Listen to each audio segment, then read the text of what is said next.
अस्सलाम वालेकुम, मैं डॉक्टर तारा इकराम। आज का हमारा टॉपिक है हाइपर यूरिसीमिया, यानी बॉडी में बढ़ा हुआ यूरिक एसिड। ये आज के ज़माने का बहुत कॉमन प्रॉब्लम है और अगर देखा जाए और इस पर जो रिसर्च बताती है उसके मुताबिक आबादी का 90% हिस्सा जो है वो बढ़े हुए यूरिक एसिड के मर्ज़ में मुब्तला है, क्योंकि अब इसने एक मर्ज़ की शक्ल इख्तियार कर ली है। आम ज़ुबान में हाइपर यूरिसीमिया या बढ़े हुए यूरिक एसिड को यूँ समझा जा सकता है कि बॉडी जब मेटाबॉलिज़्म के दौरान एक ख़ास किस्म के सब्सटेंस को ब्रेक डाउन करती है, जो जिसको प्यूरिन कहा जाता है। उसके ब्रेक डाउन के नतीजे में, प्यूरिन के ब्रेक डाउन के नतीजे में जो प्रोडक्ट हासिल होती है, बल्कि इसको कहा जाता है कि एक वेस्ट प्रोडक्ट हासिल हो रही है जिसको हम यूरिक एसिड कहते हैं। लेकिन रिसर्च ने ये बताया है कि वेस्ट प्रोडक्ट के मानी ये नहीं है कि ये बिल्कुल ही कोई ऐसी चीज़ है जो जिस्म के लिए बेकार है। इसका एक ख़ास मकदार से बढ़ जाना जिस्म के लिए नुकसानदेह होता है, लेकिन यूरिक एसिड इट्सेल्फ बॉडी के लिए नुकसानदेह नहीं होता। अगर देखा जाए तो अगर यूरिक एसिड जो है वो बहुत ज़्यादा अपनी एक ख़ास मकदार से नीचे की तरफ चला जाए तो भी बहुत सारी बीमारियां और बहुत सारे डिसऑर्डर्स, ख़ास तौर पे मेंटल डिसऑर्डर्स, न्यूरोलॉजिकल डिसऑर्डर्स जिनमें पार्किंसन डिज़ीज़, अल्ज़ाइमर और मल्टीपल सिरोसिस, जो बहुत आजकल पता नहीं क्यों एक बहुत कॉमनली ये देखा जाने लगा है, ये इसकी कमी की वजह से भी इन अमराज में, इन डिसऑर्डर्स में भी इजाफ़ा होने लगता है। ख़ास तौर पर जब हम प्रोटीन डाइट्स लेते हैं और उस वक्त जब मेटाबॉलिज़्म प्रोटीन का होता है, उस वक्त यूरिक एसिड बनता है हमारी बॉडी में। इसके बढ़ने की वजूहात में सबसे पहले हाई प्रोटीन डाइट है, यानी कि रेड मीट, वो अशिया जैसे कि दालें हैं जिनमें प्रोटीन बहुत ज़्यादा होते हैं, अंडे की जर्दी है जिसमें प्रोटीन बहुत ज़्यादा मकदार में पाई जाती है। और अगर आप ये समझें कि एक ऐसा इंसान जिसका यूरिक एसिड ऑलरेडी बढ़ चुका है, तो उसके लिए बहुत बेहतर ये होता है कि वो सारे ही जितने भी ऐसे प्रोडक्ट हैं जो गोश्त है, आमतौर पे समझा जाता है कि वाइट मीट ले सकते हैं, लेकिन जब बहुत ज़्यादा मकदार में बढ़ जाता है तो कोशिश ये करनी चाहिए कि हर जो मतलब ये कि वाइट मीट भी, जैसे मुर्गी है, मछली है, ये सारी चीज़ें भी कुछ अरसे के लिए अवॉइड कर दी जाए। इसके अलावा तेज़ाबियत वाली ग़िज़ाएँ इसके बढ़ने का सबब बनती हैं। कोला ड्रिंक्स, आमतौर पे समझा जाता है कि नहीं मैंने तो गोश्त छोड़ रखा है तो बस ठीक है, लेकिन ये कि कोला ड्रिंक्स इसकी बहुत बड़ी वजह है यूरिक एसिड की ज़्यादती की हमारी बॉडी में। इसके अलावा कुछ ऐसी चीज़ें हैं जैसे कि अल्कोहल का यूज़ है, यानी कि शराब नोशी, सिगरेट का बहुत ज़्यादा पीना, पानी का कम इस्तेमाल, यानी कि जब हम पानी बहुत कम पीते हैं तो भी यूरिक एसिड हमारी बॉडी में बढ़ने के चांसेस होते हैं। लैक ऑफ एक्सरसाइज, जब हम एक्सरसाइज नहीं करते तब भी बॉडी में यूरिक एसिड जो है वो उसकी मकदार बढ़नी शुरू हो जाती है। यूजुअली यूरिक एसिड जो है वो ब्लड में डिज़ोल्व हो जाता है और ब्लड में डिज़ोल्व होने के बाद ये हमारी किडनी के थ्रू ये हमारी बॉडी से ख़ारिज हो जाता है। लेकिन अगर ये ख़ारिज ना हो तो फिर हमारी किडनी पर इसके बहुत ज़्यादा असरात नमूदार होते हैं। अच्छा, इसमें अलामात क्या क्या होती हैं? यूरिन, हमारे पेशाब का कलर जो है वो बहुत ज़्यादा येलोइश हो जाता है। बॉडी पे स्वेलिंग आ सकती है, स्पेशली वैसे तो बॉडी पे स्वेलिंग बहुत सारे अमराज की वजह से आती है, लेकिन अगर पैरों पे स्वेलिंग आ रही है तो इसमें यूरिक एसिड का बढ़ा हुआ होना का हम इम्कान को बहुत ज़्यादा समझते हैं कि इसके चांसेस ज़्यादा हैं, क्योंकि किडनी पर इसका बहुत ज़्यादा असर पड़ता है। तो क्योंकि किडनी से उसका अखराज सही तरीके से नहीं हो पा रहा है तो किडनी में स्टोन्स फॉर्म हो सकते हैं, किडनी की कारकर्दगी मुतासर हो सकती है, जिसकी वजह से सबसे पहले जब किडनी मुतासर होती है तो हमारे पैरों पर बहुत ज़्यादा स्वेलिंग आती है। तो ये भी एक बहुत ज़्यादा इसकी अलामात में से एक है।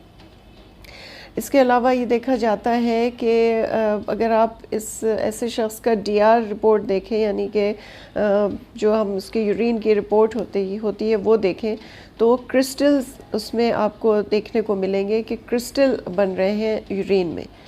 तो जब बॉडी जो है ये जब हमारी किडनी जो है वो उन क्रिस्टल्स को निकाल नहीं रही है तो वो क्रिस्टल्स अंदर फॉर्म होने शुरू हो जाते हैं और फिर यूरिन की अगर आप रिपोर्ट देखें तो वो आपको पता लगेगा कि यूरिन में क्रिस्टल्स आ रहे हैं।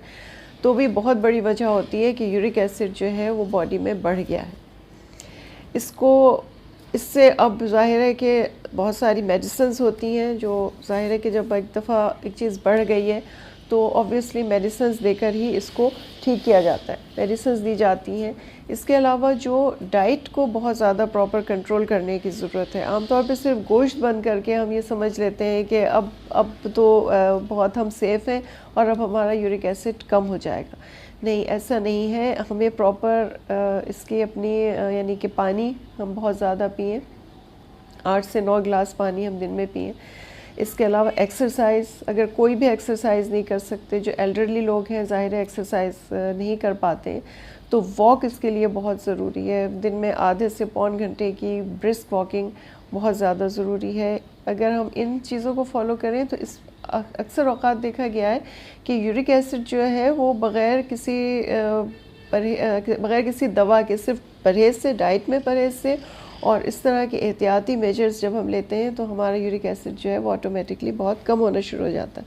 तो ये भी देखने की ज़रूरत है कि हम खाली यही नहीं कि गोश्त छोड़कर हम मुतमईन हो जाएं, गोश्त छोड़ दें और दवा खा लें, इस तरह नहीं चलता है। इसके अलावा ब्लड प्रेशर इसमें बढ़ जाता है, तो ब्लड प्रेशर को कंट्रोल करने के लिए मेडिसिन लेनी बहुत ज़रूरी होती है, क्योंकि ब्लड प्रेशर इटसेल्फ जो है वो बहुत सारी बीमारियों की एक यानी कि रूट कॉज होती है, उसको देखना चाहिए।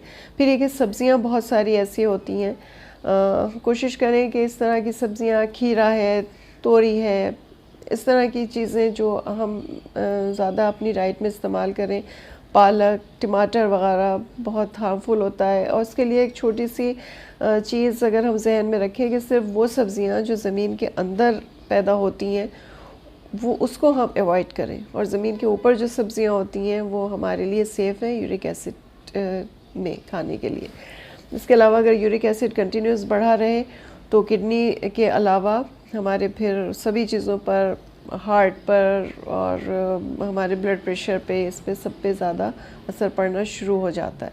तो ये बहुत ज़रूरी है कि यूरिक एसिड को कंट्रोल में रखा जाए। इसके अलावा अगर देखा जाए इन बीमारियों के और इन यूरिक एसिड के इन नुकसानात के अलावा, तो हमें पता लगता है कि सबसे ज़्यादा जो यूरिक एसिड सबसे ज़्यादा असरअंदाज होता है और हमारी बॉडी को मुतासिर करता है वो हमारे जॉइंट्स हैं, हमारी बोन्स हैं। ये गाउट पैदा करता है हमारी बॉडी में, हमारे जॉइंट्स में पेन रहने लगता है, हमारी हड्डियों में दर्द रहने लगता है, हमारी हड्डियाँ कमज़ोर होना शुरू हो जाती हैं। ये एक सबसे पहला यूरिक एसिड बढ़ने का साइन भी है।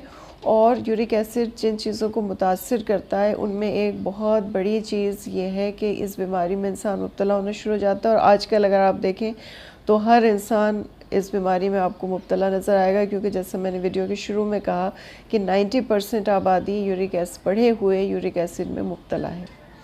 तो ऑब्वियसली ये जोड़ों का दर्द और इस तरह के सारे अमराज, हड्डियों की कमज़ोरी, ये सारे अमराज भी बढ़ रहे हैं।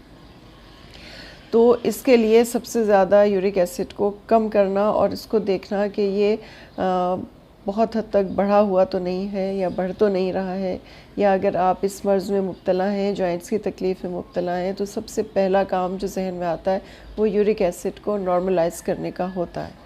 तो इससे ये सारी चीज़ें थी, इसमें परहेज़ और हमारा जो लाइफ स्टाइल है उसको चेंज करना बहुत ज़रूरी होता है। यानी कि यूरिक एसिड बढ़ता है, इसके साथ फिर बहुत सारी छोटी मोटी बीमारियां भी आती हैं और फिर ये आगे चलकर एक बड़ी बीमारी का सबब भी बनता है। तो ये एक छोटी सी वीडियो थी यूरिक एसिड के बारे में, जो आजकल एक बहुत बड़ी और बहुत कॉमन एक प्रॉब्लम है। तो इसको देखना चाहिए। सिर्फ गोश्त छोड़ने से ही काम नहीं होता है, बहुत सारी और भी चीज़ें हैं। एक बहुत आमतौर पे एक चार्ट मिल जाता है, जैसे शुगर वालों के लिए चार्ट होता है, इसी तरह से वो लोग जिनके हाई कोलेस्ट्रॉल है या हाई यूरिक एसिड है, इसी तरह उन लोगों के लिए भी चार्ट अवेलेबल हैं, जो उसको देख के अपना लाइफ स्टाइल भी चेंज कर सकते हैं और डाइट प्लान भी अपना बना सकते हैं। सिर्फ गोश्त छोड़ना हल नहीं है, बहुत सारी दालें भी छोड़नी पड़ती हैं, अंडा छोड़ना पड़ता है और लाइफ स्टाइल में चेंज करना भी बहुत ज़रूरी होता है। तो अपना ख्याल रखिए और इन छोटी छोटी चीज़ों का जिनको हम इग्नोर कर देते हैं इनका भी ख्याल रखिए और इसको चेक कराते रहिए, क्योंकि अक्सर अलामात जो हैं वो बहुत देर में पैदा होती हैं, उस वक्त पैदा होती हैं जब ये चीज़ें हमारी बॉडी में बढ़कर हमारी बॉडी को नुकसान पहुंचा चुकी होती हैं। तो कोशिश कीजिए कि अलामात तो ज़ाहिर जब होंगी तब होंगी, इससे पहले अगर हम अपने लैब टेस्ट पाबंदी से करवाते रहें तो हमें बहुत सारी चीज़ों का वक्त पर पता लग जाएगा और उनका ट्रीटमेंट हो सकेगा। तो ये आज की छोटी सी वीडियो थी। अपना ख्याल रखिएगा, फिर मुलाकात होगी। टेक केयर, अल्लाह हाफिज़।